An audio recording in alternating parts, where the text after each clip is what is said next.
এটা ভাঙার পর দেখা যায় এর ভিতরে মুক্তার দানা। ঠিক এইরকম একজন মুসলমান শুধুমাত্র লম্বা হয়েছে, শুধুমাত্র প্যান্ট পরেছে, শার্ট পরেছে, পাঞ্জাবি পরল, টুপি আর দাড়ি, এগুলো দেখলেই তাকে পরিপূর্ণ মুসলমান আপনি ভাবতে পারবেন না যতক্ষণ পর্যন্ত তার ভিতরে আমল নামক মুক্তার দানাগুলো বের না হবে। যতক্ষণ পর্যন্ত আমল নামক মুক্তার দানাগুলো ভিতর থেকে বের না হবে ততক্ষণ পর্যন্ত আপনি বুঝতে পারবেন না যে উনি কয় নম্বরের মুসলমান। আমার প্রাণের বন্ধুগণ, আমরা অনেক সময় দেখি বিশ্বকাপ খেলা যখন হয় ওই সময় সবুজ আর সাদা, সবুজ আর নীল অথবা সবুজ আর সাদা, এই দুইটা মিলে একটা পতাকা বানানো হয়েছে। দেখেই বলে এটা ব্রাজিলের পতাকা। আকাশি রঙের কাপড় আর সাদা রঙের কাপড়, এই দুইটা দেখলেই বলে এটা আর্জেন্টিনার পতাকা। এক একটা বিল্ডিং এর উপরে দুইটা, তিনটা, চারটা, পাঁচটা এই রকমের পতাকা তুলতেছে। এই পতাকাগুলো দেখলে বোঝা যায় এখানে আর্জেন্টিনার সাপোর্টার অনেক আছে, এখানে ব্রাজিলের সাপোর্টার অনেক আছে। আপনাকে আর আমাকে শুধুমাত্র দেখলে বোঝা যায় উনি শুক্রবারের মুসলমান, উনি জানাজার নামাজের মুসলমান, উনি ঈদের নামাজের মুসলমান। ব্যাপারটা এইরকম না। আবার অনেককে এমনও দেখা যায় একটা দিনও তিনি ফজরের নামাজ উনি জামাত ছাড়েন না। প্রত্যেকটা দিন আপনি ৮৬,৪০০ বার আপনি নিঃশ্বাস আপনি ছাড়তেছেন আর নিতেছেন। এটা যদি আপনার কেনা লাগতো অন্তত ৫ লক্ষ টাকা লাগবে প্রতিদিন। এই প্রতিদিন ৫ লক্ষ টাকার অক্সিজেন আল্লাহ তাআলা আপনাকে ফ্রি দিয়ে দিলেন। সেই মালিককে আমরা চিনলাম না, সেই মালিককে চিনতে হবে। মালিককে চিনার জন্য উম্মে সুলাইম রাদিয়াল্লাহু তাআলা আনহা উনি নিয়ত করলেন আমার গর্ভের সন্তান যাই হোক না কেন আমি নবীর কাছে তাকিয়ে দিয়ে দিব। আমার প্রাণের বন্ধুগণ, একটা কবুতর সকালবেলা বের হয়ে যায়, রাত্রবেলা ঘরে চলে আসে, অন্তত ২ মাইল ৩ মাইল ৪ মাইল এটা উড়ে উড়ে যাচ্ছে। কোন জায়গা থেকে সরিষা খায়, কোন জায়গা থেকে গম খেয়ে আসতেছে, সারাদিন কোনো খবর নাই। সন্ধ্যার সময় আবার কবুতর তার মালিকের বাড়িতে আবার চলে আসলো। আপনার বাড়ির যেই কুকুরটা আছে এই কুকুরটার জন্য আপনি ভাতের মার অথবা ঝুটা অথবা কাটা অথবা হাড্ডি এগুলো আপনি দিচ্ছেন, আর এই কুকুরটা সারাটা রাত গাছের একটা পাতা পড়লে কানটা এইরকম নাড়াচাড়া দিয়ে ওঠে। অপরিচিত একটা মানুষ ওকে দেখার সঙ্গে সঙ্গে ঘেউ ঘেউ করে, আর বাড়ির মালিককে দেখার সঙ্গে সঙ্গে নেজ নাড়তে থাকে। আর কুকুর বলতে থাকে, মালিক আমি আপনার বাড়ির মার খেয়ে, আমি আপনার বাড়ির কাটা আর ঝুটা আর ফ্যান এগুলো খেয়ে আমি আপনাকে চিনলাম, আমি আপনাকে ছাড়বো না, আমি আপনাকে চিনেছি, আমি আপনার খেদমত করেই যাব। বাইরের কোনো মানুষ যদি বাড়িতে আসে আমি ঘেউ ঘেউ করে আমি আপনাকে জানায় দিব। একটা কুকুর যদি তার মালিককে চিনতে পারে, হাঁসগুলো সকালবেলা বের হয়ে যায়, সারাদিন পুকুরে নদীতে পানিতে খেলাধুলা করে, আবার সন্ধ্যার সময় হাঁসগুলো বাড়িতে আসে। কবুতর যদি সকালবেলা চলে যেতে পারে, সারাটা দিন ঘোরাফেরা করে তারপরে চলে আসে। মানুষ মুসলমান সে কেন আজান শোনার পরে আল্লাহর ঘর মসজিদে যেতে পারে না? কেন আল্লাহর ঘর মসজিদে মুসলমান যায় না? ঈমান কেন দুর্বল? এটা কেন এতবার বলতে হবে? এতবার কেন আপনাকে বুঝাতে হবে? আপনি ১০০০ টাকার নোট এটা যেমন চিনেছেন, আজানটা তেমন আপনি চিনতে পারেন না। আজানটা যদি আপনি চিনতে পারতেন তাহলে আর এই কথা বলতেন না যে এদিকে আসরের নামাজের আজান হয়ে গেছে, মাগরিবের আজান হয়ে গেছে, এখনো পর্যন্ত দোকানে বসে বসে টেলিভিশন দেখতেছে, এখনো মসজিদে যায় না। বলে আরে আজান মাত্র হয়েছে, ১৫ মিনিট পরে জামাত হবে, মাত্র ১৩ মিনিট চলে গেছে, আরো তো ২ মিনিট আছে। এইরকম আছে না নাই? আবার এমন অনেক আল্লাহর বান্দা আছে আজান শুরু হওয়ার আগেই ওনারা মসজিদে চলে যায়। সাহাবীদের অন্তরে এমন মহব্বতই ছিল, ইবাদতের মহব্বত তাদের অন্তরের ভিতরে ছিল বন্ধু, আমলের স্পৃহা আর আগ্রহ ছিল তাদের অন্তরের ভিতরে। আমার প্রাণের বন্ধুগণ, সেই স্পৃহা সেই আগ্রহ দিয়ে নিজেকে নিজেরা ওনারা এমন তৈরি করেছিলেন। আর আমরা শুধুমাত্র আমাদের সময়টাকে অপচয় করব কিভাবে? মোবাইলে, ইউটিউবে, গুগলে, নাটকে, মুভিতে কিভাবে সাজগোজ করব, এগুলো দিয়ে নিজের জীবনটা আমরা নষ্ট করে ফেলতেছি। উম্মে সুলাইম রাদিয়াল্লাহু তাআলা আনহা ধীরে ধীরে সময় চলে গেল, বাচ্চা দুনিয়াতে আগমন করলেন। উনি দেখতে পেলেন ফুটফুটে একটা ছেলে সন্তান আল্লাহ তাআলা দিয়েছেন। বলুন সুবহানাল্লাহ। একটা ছেলে সন্তান আল্লাহ তাআলা দিয়েছেন, নাম রাখছেন আনাস। সুবহানাল্লাহ বলেন। আনাস নাম রেখেছেন, যিনি 10 বছর পর্যন্ত আমার নবীর খেদমত করলেন। এই আনাস রাদিয়াল্লাহু তাআলা আনহু, এই আনাস রাদিয়াল্লাহু তাআলা আনহু নবীজির কাছে নবীর খেদমত করেন তিনি। আনাস রাদিয়াল্লাহু তাআলা আনহুর জন্য আল্লাহর নবী আল্লাহর কাছে দোয়া করলেন, ইয়া রাব্বাল আলামিন, আমার আনাসকে আল্লাহ তুমি লম্বা হায়াত দিও। দোয়া করছেন। 100 বছরের উপরে উনি হায়াত পেয়েছেন। এবং আমরা যে হানাফি মাযহাবে ইমাম আবু হানিফা রাহমাতুল্লাহ আলাইহি, উনি আনাস রাদিয়াল্লাহু তাআলা আনহুকে সশরীরে চোখে উনি দেখেছেন। এই যে আমরা হানাফি মাযহাব, এই যে হাত নাভির নিচে এখানে বাঁধি, কেউ বা হাত বুকে বাঁধে, কেউ বা জোরে আমিন বলে, কেউ বা পা একটু এইরকম সরিয়ে দেয়, সমস্যা নাই। শাফি মাযহাব, হাম্বলি মাযহাবে আছে। কিন্তু এতদিন আপনি হানাফি মাযহাবে ছিলেন, এখন নতুন করে সৌদি আরব থেকে ঘুরে আসার পরে এখন আপনি ফট করে আপনি মাযহাব চেঞ্জ করে আপনি হাত এরকম বাঁধতেছেন আর জোরে আমিন, হঠাৎ করে আপনি একটা পরিবর্তন শুরু করে দিলেন। যদি আপনি আগে থেকে করেন সমস্যা নাই, কারণ এই 4টা মাযহাব, হানাফি মাযহাব, শাফি মাযহাব, মালিকি মাযহাব, হাম্বলি মাযহাব, এই 4টা মাযহাবই সুন্নাহ দিয়ে প্রমাণিত। সুতরাং কোন মাযহাবকে আপনি ছোট করতে পারবেন না। কেউ হাত এখানে ধরে, আপনি তাকে ছোট ভাববেন না। কেউ এখানে হাত বাঁধে, আপনি তাকে ছোট মনে করবেন না। করতে দেন, কিন্তু ফেতনা করবো না, আমরা ঝগড়া লাগাবো না, সমাজে আলাদা করবো না। এই জন্য মসজিদ আলাদা করে ওনারা এই পাড়ায় মসজিদ, ওনারা এই পাড়ায় মসজিদ, এগুলো আমরা করবো না। কথা ঠিক আছে ইনশাআল্লাহ? আমার প্রাণের বন্ধুগণ, আনাস রাদিয়াল্লাহু তাআলা আনহু 100 বছর তিনি দুনিয়ার মাঝখানে আরো বেশি হায়াত পেয়েছেন। আল্লাহ রাব্বুল আলামিন এত সন্তান ওনাকে দিয়েছেন। আনাস রাদিয়াল্লাহু তাআলা আনহু হাদিসের ভিতরে আসছে, অনেক সময় ভুলে যেতেন এই সন্তানের নাম কি, আদৌ উনি ওনার সন্তান কিনা। কখনো কখনো সন্তানরা বলতো আমি 65 নম্বর সন্তান, আরেকজন বলতো আমি 59 নম্বর সন্তান, আরেকজন বলতো আমি 51 নম্বর সন্তান। আল্লাহু আকবার বলেন। উনি লম্বা হায়াত পেয়েছিলেন। আর যেহেতু বিবির জন্য আল্লাহর হাবিব দোয়া করেন নাই, এই জন্য একাধিক বিয়ে করেছেন। বিবিদের ইন্তেকাল হয়ে যাওয়ার পর আবার বিয়ে করেছেন। সেই ঘর থেকে আল্লাহ তাআলা আবার সন্তান দিয়েছেন। সেই আনাস রাদিয়াল্লাহু তাআলা আনহু আল্লাহর হাবিবের দোয়ার বরকতে আল্লাহ রাব্বুল আলামিন বয়স লম্বা করে দিলেন। এই জন্য বয়স যাদের লম্বা আপনারা বরকত মনে করবেন।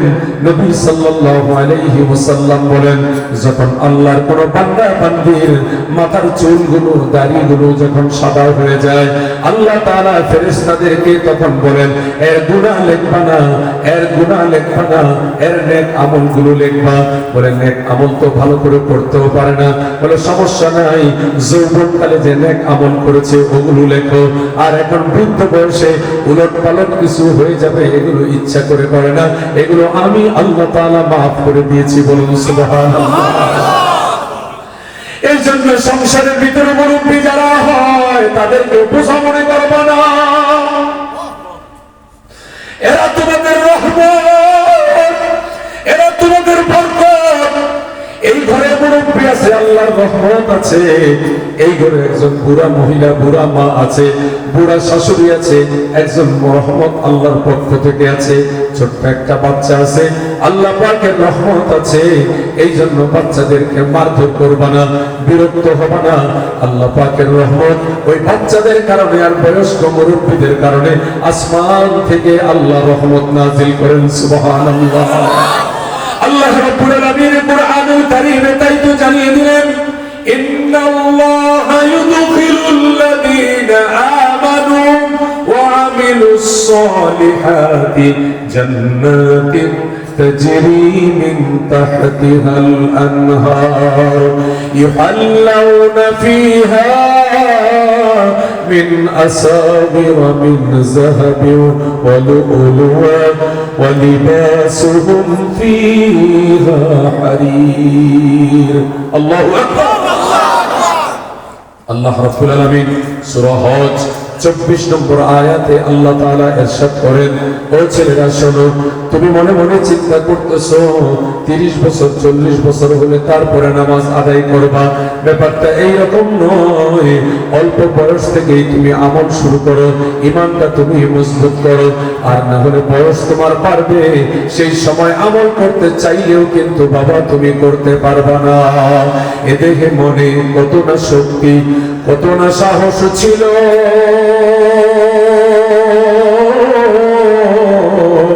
কার ইশারায় সকল শক্তি শূন্যে হারিয়ে গেল। একটা সময় ছিল এক মণ একটা আলুর বস্তা, এইটা জমিন থেকে বাড়ি পর্যন্ত আনতে পারতেন। আর এখন শরীরের অবস্থা এমন হয়ে গেছে 5 কেজি 5 কেজি 10 কেজি এই দুই হাতের ভিতরে বাবা হাতে করে নেওয়া যায় না। এ দেহে মনে কত না শক্তি, কত না সাহস ছিল। এক একটা যুবকরা এই কবরস্থানের ভিতরে তারা মাটি কাটে। কত বছর হয় আপনি কবর খনন করেন? বলে 40 বছর আমি মাটি কবর খনন করি। বলে এখন আর পারি না, এখন ছেলেদেরকে দেখাই দেই, এইভাবে কাটো, এইভাবে কাটো। এখন বিদেশ থেকে আসার পর বলে, দাদা আপনাকে যখন দেখছি আরো 40 বছর আগে আপনি যুবক ছিলেন, আর এখন তো বুড়া হয়ে গেছেন, এখন কি পারেন না? বলে, দাদা ভাই এখন আর আগের মতো কোদাল দিয়ে কবরের মাটি কাটতে পারি না। এদিকে মনে কত না শক্তি, কত না সাহস ছিল। কার ইশারায় সকল শক্তি শূন্যে হারিয়ে গেল। জড়তা মগ্ন হইল রসনা, জড়তা মগ্ন হইল রসনা, বাত নাই সর্বমুখে। কার ইশারায় সকল শক্তি শূন্যে হারিয়ে গেছে। একসঙ্গে 5টা 7টা 8টা রসগোল্লা আর মিষ্টি খেতে পারতো, আর 2-3 প্লেট দই খেতে পারতো, অন্তত আধা কেজি চাউলের ভাত খেতে পারতো। সেই মানুষটা বলে এখন মিষ্টি খাওয়া নিষেধ, রসমালাই খাওয়া নিষেধ, আমিত্তি খাওয়া নিষেধ, দই খাওয়া নিষেধ, ভাত খাইতে পারি না, মাত্র পাতলা পাতলা 2টা রুটি, জিহ্বার মজা নাই, জড়তা মগ্ন হইল রসনা, বাত নাই সর্বমুখে। ইলিয়াস ইব্রাহিম 38 বছর আল্লাহ তাআলা মাইক দিয়ে কথাবার্তা বলাচ্ছেন। এই মর্যাদার চেয়ারে বিক্রমপুরের ছেলেকে, বিক্রমপুরের মা, বিক্রমপুরের বাবা, তোমাদের দোয়ার বরকতে আল্লাহ তাআলা আমাদেরকে আলেম বানাইছেন। তোমাদের দোয়ার বরকতে আল্লাহ তাআলা আমাদেরকে এই মর্যাদার চেয়ারে আল্লাহ তাআলা বসাইছেন। তোমাদের দোয়ার বরকতে আল্লাহ তোমাদের সন্তানদেরকে ব্যবসায়ী বানাইছেন। তোমাদের দোয়ার বরকতে আল্লাহ তাআলা তোমাদেরকে চেয়ারম্যান বানাইছেন। তোমাদের দোয়ার বরকতে আল্লাহ তাআলা তোমাদের সন্তানদেরকে মন্ত্রী বানাইছেন। আল্লাহ তাআলা তোমাদের দোয়ার বরকতে আল্লাহ তোমাদের সন্তানদেরকে কাউন্সিলর বানাইছেন। তোমাদের দোয়ার বরকতে আল্লাহ তাআলা প্রেসিডেন্ট বানাইছেন। তোমাদের দোয়ার বরকতে আল্লাহ তাআলা রাষ্ট্রনায়ক বানাইছেন। তোমাদের দোয়ার বরকতে আল্লাহ তাআলা বিভিন্ন জাহাজের মালিক বানিয়েছেন। তোমাদের দোয়ার বরকতে আল্লাহ তাআলা মেগুনা বাজার, নারিশা বাজারে আল্লাহ তাআলা কয়েকটা দোকানের মালিক বানাইছেন, বাড়িঘরের মালিক বানাইছেন, আল্লাহ তাআলা সম্মানী বানাইছেন। যেই দাদা আর যেই বাবা আর যেই নানা যেই মুরব্বীরা দোয়া করে গেল, আজ ওনারা নাই, ওনাদের রাস্তা দিয়ে আমরা হাঁটি, আজ ওনারা নাই, ওনাদের বাড়ি ঘরে আমরা থাকি। এমন একটা দিন আসবে আমরাও থাকবো না, আমাদের ছেলেরা থাকবে। এমন একটা দিন আসবে আমাদের ছেলেরাও থাকবে না, আমাদের নাতিরা থাকবে। এমন একটা দিন আসবে ওরাও থাকবে না, পরবর্তী জেনারেশন থাকবে। এক পর্যায়ে সব জমা হইতে হইতে এই কবরস্থানের ভিতরে সব একসাথে জমা হবে। কোই আগে রওয়ানা হ্যায়, কোই পিছে রওয়ানা। হ্যাঁ हम सब मुसाफिर है, हाँ हम सब मुसाफिर है, कब्र आखिर ठिकाना। कोई आगे रवाना है, कोई पीछे रवाना। বাবা একজনকে মাটি দেওয়ার পরে আবার আরেকজনের জন্য গোসল তৈরি হচ্ছে। কেউ শনিবারে মারা যায়, কেউ সোমবারে মারা যায়, কেউ মঙ্গলবারে মারা যায়। এইভাবে একজনের পর একজন বাবা দুনিয়ার বাড়ি গাড়ি অফিস আদালত সব ছেড়ে দিয়ে এরপরে চলে আসতেছে। এইভাবে আমার নবীও চলে গেছেন আমাদেরকে ছেড়ে, আপনিও চলে যাবেন, আমিও চলে যাব। তাহলে যাব সেই জায়গায়, সেই জায়গাটার নাম হলো জান্নাত। ওই জান্নাতের কাজ এই দুনিয়ার মাঝখানে থেকেই আমাদেরকে করতে হবে। এই জন্য আল্লাহ রাব্বুল আলামিন পবিত্র কোরআনুল কারীমের 22 নম্বর সূরা 24 নম্বর আয়াত আমি আপনাদের খেদমতে তেলাওয়াত করেছি। আল্লাহ রাব্বুল আলামিন বলেন, ইন্নাল্লাহা ইউদখিলুল লাযীনা আমানু ওয়া আমিলুস সালিহাত। নিশ্চয়ই আল্লাহ তাআলা এন্ট্রি করাবেন, প্রবেশ করাবেন জান্নাতে। ইন্নাল্লাহা ইউদখিলুল লাযীনা আমানু, নিশ্চয়ই আল্লাহ তাআলা প্রবেশ করাবেন কাকে? আল্লাযীনা আমানু, যেই মানুষটা ঈমান আনে, ওয়া আমিলুস সালিহাত, এবং যেই মানুষটা ভালো কাজ করে, আমল ভালো করে। ওই যে ঝিনুক, এই ঝিনুকটা খোলার পরে দেখা যায় মুক্তার দানা কয়টা আছে এটার ভিতরে। আপনাকে দেখলে বোঝা যাবে না, আপনার আমল দেখলে বোঝা যাবে যে এই মানুষটার তাহাজ্জুদের নামাজ ছোটে না, এই মানুষটার ফজরের নামাজ ছোটে না, এই মানুষটার ইশরাকের নামাজ ছোটে না, এই মানুষটা বিবির সঙ্গে ঝগড়া করে না, এই মানুষটা ঘরের মানুষের সঙ্গে ভালো আচরণ করে, রাগ করে না, গোসা করে না, এই মানুষটা মিথ্যা কথা বলে না, এই মানুষটা সুদ ঘুষের কারবার করে না, এই মানুষটা জিনা ব্যভিচার করে না, এই মানুষটা নেশা করে না, এই মানুষটা নয় ছয় করে না, এই মানুষটা কাউকে মিথ্যা মামলা দেয় না, এই মানুষটা মিথ্যা কোনো কথার আশ্বাস দেয় না, এই মানুষটা উল্টা পাল্টা কোনো কথাবার্তা বলে না, এই মানুষটার এ টু জেড সব জিনিসগুলো ভালো, এটাকে বলে আমলে সালেহ। আল্লাহ তাআলা বলেন, ইন্নাল্লাহা ইউদখিলুল লাযীনা আমানু ওয়া আমিলুস সালিহাত, যেই মানুষটার ঈমানটা বেলালের মতো মজবুত, জাফর তাইয়ারের মতো মজবুত, আবু বকরের মতো মজবুত, বেলালের মতো মজবুত, ওমরের মতো মজবুত, উসমানের মতো মজবুত, সাহাবের মতো মজবুত, তালহার মতো মজবুত, জুবাইরের মতো মজবুত, সাআদ বিন আবু ওয়াক্কাস রাদিয়াল্লাহু তাআলা আনহুর মতো মজবুত, উবাইদুল্লাহ ইবনে যাররা রাদিয়াল্লাহু তাআলা আনহুর মতো মজবুত, আবু তালহার মতো মজবুত, আসওয়াদ রাদিয়াল্লাহু তাআলা আনহুর মতো মজবুত। কালো রঙের একজন সাহাবী মাত্র কালেমা পড়ে গরুর রাখাল, দুম্বার রাখাল, এই মানুষটা গরু রাইখা, দুম্বা ভেড়া এগুলো রাইখা নবীর সামনে আসছে। আর আসার পরে নবীর চেহারার দিকে তাকায় আছে। আর এই কথা বলার পর আল্লাহর হাবিব বলেন, এই ছেলেটা কে? অনেকক্ষণ যাবত তাকায় আছে, ওরে সামনে আসতে বলো। ছেলেটা লজ্জা পাচ্ছে, আসতেছে না। বলে, না না, আমার শরীরে দুম্বা, গরু, বকরি, ভেড়া এগুলোর দুর্গন্ধ। আল্লাহর হাবিব বলেন, আমি ডাকছি, তুমি আমার সামনে আসো। সাহাবী বলেন, আরে আমাদের নবী তোমারে ডাকছেন। বলে, না, আমার শরীর অপবিত্র। বলে, আল্লাহর হাবিব তোমাকে ঘৃণা করবেন না, সামনে আসো। সামনে আসার পরে আল্লাহর হাবিবের চেহারার দিকে ছেলেটা তাকায় আছে। আর তাকাবার পরে বলতেছে, আমার মতো কালো মানুষের কোন সম্মান কি আছে? এই কথা বলার পর আল্লাহর হাবিব বললেন, সম্মান আছে মানে আমি তোমার আমার বুকের সাথে আমি লাগাইতে পারবো। সুবহানাল্লাহ বলেন। এই কালো রঙের রাখাল, এই রাখালকে যখন বুকের সঙ্গে লাগিয়ে রেখেছেন, রাখাল নবীজির বুকের ভিতরে মাথা রেখে থরথর করে কাঁপতেছে। আর রাখাল বলতেছে, এখনই আমাকে কালেমা পড়ান, আমি এখনই মুসলমান।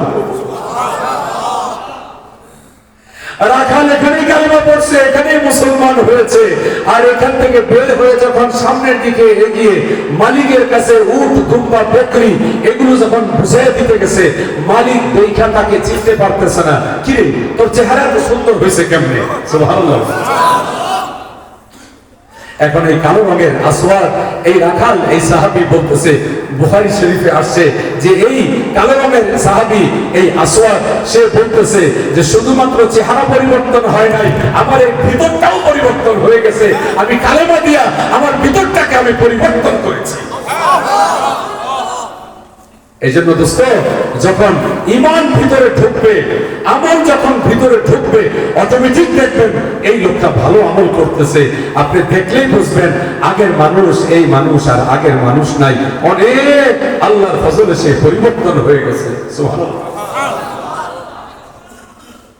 আল্লাহর ফজলে সে এখন অনেক পরিবর্তন হয়ে গেছে। এই জন্য মাহফিলগুলো দিলে ভাই অন্তর পবিত্র হয়, জীবন পবিত্র হয়, মানুষ পরিবর্তন হয়, একটা বুঝ তার ভিতরে আসে যে এইভাবে আমার মনে হয় আর চলা যাবে না, এইভাবে চলতে পারি না, এইভাবে চলাটা আমার এতদিন ঠিক হয় নাই। আল্লাহ তাআলা বলেন, এটা যখন বুঝবা আর আমারে খুঁজবা আর আমার কাছে যখন আসবা, আমি আল্লাহ তাআলা তোমাকে রহমতের কোলে টেনে নিব। ইন্নাল্লাহা ইউদখিলুল্লাযীনা আমানু ওয়া আমিলুস সালিহাত, যেই মানুষটা ঈমানটা সুন্দর করে, আমলটা ভালো করে, এই মানুষটাকে আল্লাহ রাব্বুল আলামিন প্রবেশ করাবেন জান্নাতের ভিতরে। পুরুষ হতে পারে, নারী হতে পারে। মান আমিলা সালিহাম মিন যাকারিন আও উনসা ওয়া হুয়া মুমিনুন ফালানুহইয়ান্নাহু হায়াতান তাইয়্যিবা ওয়া লানাজজিয়ান্নাহুম আজরাহুম বিআহসানি মা কানু ইয়ামালুন। পুরুষ হতে পারে, নারী হতে পারে, যদি সে পর্দা করে, যদি সে নামাজ পড়ে, যদি সে তাহাজ্জুদ করে, যদি তার লজ্জাস্থানকে হেফাজত করে, স্বামী যদিও উল্টা পাল্টা বলে আর সে মাত্র আল্লাহর দিকে তাকায় একটু ধৈর্য ধারণ করে সিজদায় পড়ে বলে, আল্লাহ তুমি একটু সামলাইবার মতো আমারে তৌফিক দাও, আল্লাহ একটু তারে বুঝ দাও, আল্লাহ তারে একটু বুঝ দাও। যদিও সে পরকীয়া প্রেম করে, যদিও আপনাকে ছেড়ে আরেক নারীর দিকে তাকায়, সে বোঝে না ওই নারীর ভিতরে যা আছে এর ভিতরেও তা আছে। আপনার ভালোবাসাটা আপনার বৈধ বিবির জন্য আপনি দেন, আপনি দেখবেন আপনার এই বিবি আপনার জান্নাতের সাথেই থাকবে। বলুন সুবহানাল্লাহ। আমার প্রাণের বন্ধুগণ, মান আমিলা সালিহাম মিন যাকারিন আও উনসা, আল্লাহ রাব্বুল আলামিন বলেন, মান আমিলা, কেউ যদি নেক আমল করে, পুরুষ অথবা নারী, আর সে যদি ঈমানদার হয়, আল্লাহ রাব্বুল আলামিন বলেন আমি তাকে পবিত্র জীবন দিব, যেই জীবনে ভয় থাকবে না, কষ্ট থাকবে না, মুসিবত থাকবে না। ফালানুহইয়ান্নাহু হায়াতান তাইয়্যিবা ওয়া লানাজজিয়ান্নাহুম আজরাহুম বিআহসানি মা কানু ইয়ামালুন ওয়া লানাজজিয়ান্নাহুম আজরাহুম, আমি আল্লাহ তাআলা তাকে পুরস্কার দিব এই জন্য এ ধৈর্য ধারণ করে নেক আমল করেছে, গুনাহকে গুড বাই জানিয়েছে, গুনাহকে গুড বাই জানিয়েছে, গুনাহকে বলেছে না না না না। গুনাহকে যে জীবন থেকে বের করে দিল, পাপকে, অন্যায়কে, গীবতকে, মিথ্যাকে, এগুলোকে ভিতর থেকে বের করে দিলে নেক আমল ভিতরে আনলো। সুবহানাল্লাহ, আলহামদুলিল্লাহ, লা ইলাহা ইল্লাল্লাহ। কোরআন তেলাওয়াত করে, ফজরের নামাজের পরে সূরা ইয়াসিন পড়ে, মাগরিবের নামাজের পরে সূরা ওয়াকিয়া পড়ে, যোহরের নামাজের পরে সূরা রহমান পড়ে, রাতের বেলা সূরা মুলক পড়ে, সূরা সিজদা পড়ে, সূরা বাকারা পড়ে। অন্তত প্রতি মাসে কোরআন এক খতম করে। ফজরের নামাজের পরে যদি 2 পৃষ্ঠা কোরআন পড়ে, ফজরের নামাজের আগে যদি 2 পৃষ্ঠা কোরআন পড়ে, 4 পৃষ্ঠা হয়ে গেল। 5 ওয়াক্ত নামাজে 20 পৃষ্ঠা, এক পারা হয়ে গেল, 30 দিনে এক খতম হয়ে যাবে। সুবহানাল্লাহ বলেন। এইভাবে সে কোরআন তেলাওয়াত করে, স্বামীর সেবা করে, পর্দা করে, আল্লাহ রাব্বুল আলামিন বলেন আমি তাকে এই নেক হায়াত দিব, আর এই নেক হায়াত দিয়ে সে নেক আমল করবে, আর এই অল্প বয়সে নেক আমল করে সে জান্নাতি মানুষ হতে পারবে। এবং সে যখন বুঝবে এটি যে সময়টা কিভাবে কাটানো দরকার, ওই সময় আওকাতুন নিজামুল আওকাত, অর্থাৎ সময় কিভাবে কাটাবে এটা রুটিন বানিয়ে নিবে এবং ওই রুটিন অনুযায়ী সে কাজ করবে। আবার স্টার জলসা দেখবে কোন সময়, নাটক সিনেমা দেখবে কোন সময়? না, আপনি বেড়াতে যাবেন, পর্দার সাথে আপনি যাবেন, যেন কোন অবস্থায় আপনার সৌন্দর্য অন্য কোন ভিন পুরুষ দেখতে না পারে।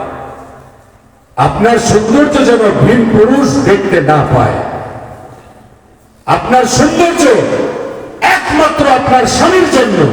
এবং ফকিহগণ লিখেছেন মাসালার কিতাবের ভিতরে, মেয়েরা গোসল করার পর তাদের কাপড় এগুলো যেন পুরুষ মানুষের চোখে পড়ে, রাস্তা দিয়ে যায় আর কাপড় দেখা যায়, এইভাবে কাপড় সে নাড়বে না, এটা গুনাহ হবে।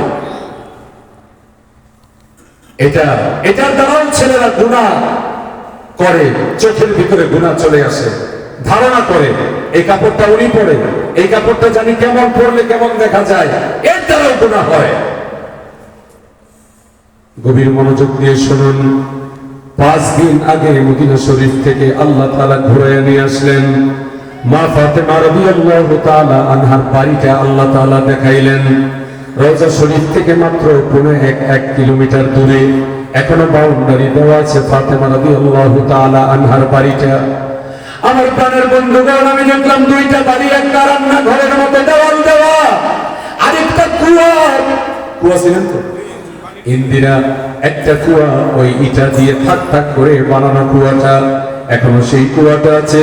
যেই কুয়ার পানি ফাতেমা রাদিয়াল্লাহু তাআলা আনহা উঠাইতে বড় কষ্ট হতো, হাতের ভিতরে কোনোর ভিতরে বড় কষ্ট পেতেন। তিনি বাবার কাছে গেলেন আর বললেন, বাবা, কাজের একটা মেয়ে দরকার, যেন আমাকে কাজে সহযোগিতা করতে পারে, আর ওই সময়টা আমি আমল করব।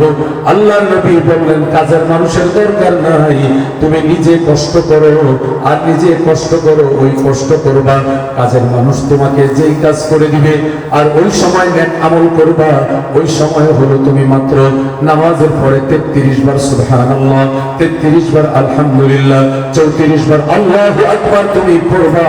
ওই কাজের মানুষ কাজ করলে, ওই সময় তুমি ইবাদত করলে যে সওয়াব হতো, এই 33, 34 বার সুবহানাল্লাহ, আলহামদুলিল্লাহ, আল্লাহু আকবার পড়বা, আল্লাহ তাআলা এর চাইতে বেশি সওয়াব তোমাকে দিবেন। সুবহানাল্লাহ। ফাতেমা রাদিয়াল্লাহু তাআলা আনহা রাতের বেলা বালতি দিয়ে পানি উঠাতেন। স্বামী আলী রাদিয়াল্লাহু তাআলা আনহু ঘুম ভেঙে গেল, ফাতেমা কোথায়? ও ফাতেমা, তুমি কোথায়? তালাশ করে ঘরের ভিতরে না পেয়ে দেখতে পেলেন ছলক পানির শব্দ হয়। তিনি বাইরে গেলেন, দেখতে পেলেন পূর্ণিমার চাঁদ আকাশে ঝলমল করতেছে, আর চাঁদ মনে হয় ফাতেমা রাদিয়াল্লাহু তাআলা আনহার মাথার কাছে মনে হয় চলে আসছে। সুবহানাল্লাহ। চাঁদ মনে হয় মা ফাতেমার মাথার কাছে এত আলো দিচ্ছে। মা ফাতেমা রাত্রিবেলা কাজ করতেছে। আলী রাদিয়াল্লাহু তাআলা আনহু বলে, দিনের বেলা কাজ করবা, রাতের বেলা ঘুমাবা, একটু আরাম করবা। হযরত ফাতেমা বলেন, দিনের বেলা যদি পানি উঠাই, মানুষে দেখবে, পর্দার খেলাফ হবে। এখনো পর্যন্ত আপনি দেখবেন 70, 75, 80 বছরের পুরো মহিলা হাসপাতালে নিয়ে গেছেন, দেখবেন বারবার শুধুমাত্র ঘুমটা দিয়ে চেহারাটা এইরকম ঢাইকা রাখে। কারণ এটা উনি শিখছে ওনার শ্বশুরের কাছ থেকে, শিখছে ওনার বাবার কাছ থেকে। আজ বাবা এগুলো নাই, কথা ঠিক না? আমার প্রাণের বন্ধুগণ, ফাতেমা রাদিয়াল্লাহু তাআলা আনহা রাতের বেলা তিনি কাজ করতেন, রাতের বেলা কুয়া থেকে পানি উঠাইতেন। আলী রাদিয়াল্লাহু তাআলা আনহু দেখলেন, বালতিটা ধরে ফেললেন, আর কাছে গিয়ে দেখলেন পানি অনেক নিচে, কিন্তু ফাতেমা রাদিয়াল্লাহু তাআলা আনহা যখন পানি উঠাবেন দেখা যায়